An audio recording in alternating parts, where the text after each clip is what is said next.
Thank you, Mr. Chairman. Special Agent Canino, I just heard Special Agent Newell say that you knew about this gun walking. Can you please? Yes, sir. I want to make it perfectly clear to you, the American people, the Mexican government, my family, my friends. At no time, ever, did I know that ATF agents were following known, suspected gun traffickers, one of which bought 700 guns, and we knew about his guns showing up in Mexico 6 weeks after we opened up that investigation. Never, ever would I imagine that we were letting that happen. We have 4,000 investigations, plus or minus, with Mexico-U.S. nexus.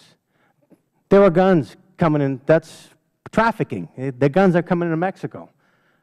I have no clue that we were allowing these guys to operate like this. Like Mr. Gowdy said, we didn't even bother. There was no interdiction. To start any case, you have a toolbox. We have classes. Jose Wall teaches those trafficking classes. I've been to them. It's like building a house. You start from the bottom and you try to work your way up. You know, at one point, you're only going to reach so far. And then you come in and you have a meeting and you say, okay, how can we advance this? You meet with the U.S. Attorney. From what I see here, none of this was done. Or if it was, it wasn't very effective. So when did you first realize that the gun walking allegations were true? April. Of this year? Yes, April. I mean, I was starting to lean that way, and then I was at ATF Bureau headquarters in April for a meeting, and I sat down with Mr. Ledman, and he convinced me. Okay. Did you come across any specific evidence to prove that ATF had taken part in these actions?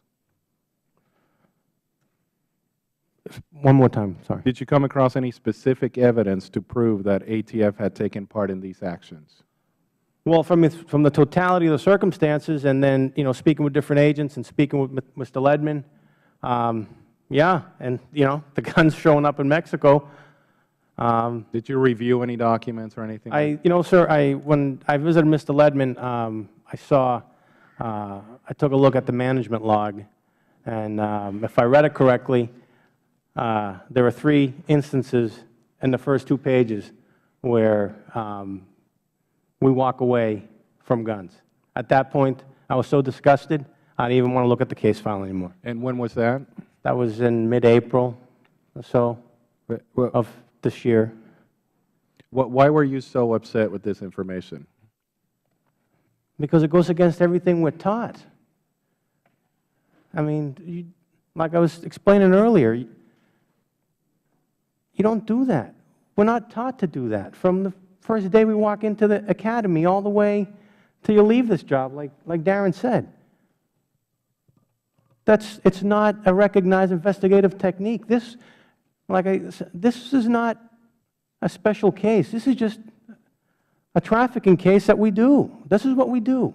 You know, amongst other things, but trafficking is what we do, especially on the southwest border. This wasn't a one-of. This wasn't a whodunit.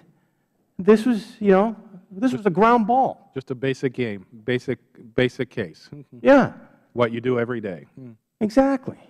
Mr. Special Agent Newell, do you know who Kevin O'Reilly is? Yes, sir. What's the nature of your relationship with him? I've known Kevin for, I'd say, probably 10, 12 years. How often do you communicate with him? Oh, I haven't communicated with him in a while, but probably 3 or 4 times a year, something like that, or maybe more, depending on him reaching out to me. Isn't it a little bit unusual for a special agent in charge of an ATF field division to have direct email contact with the national security staff at the White House? He's a friend of mine. How many times did you talk to him about this case? The specifics of this case, I don't think I had one specific conversation with him about the specifics of this case. Okay. Would the gentleman allow me to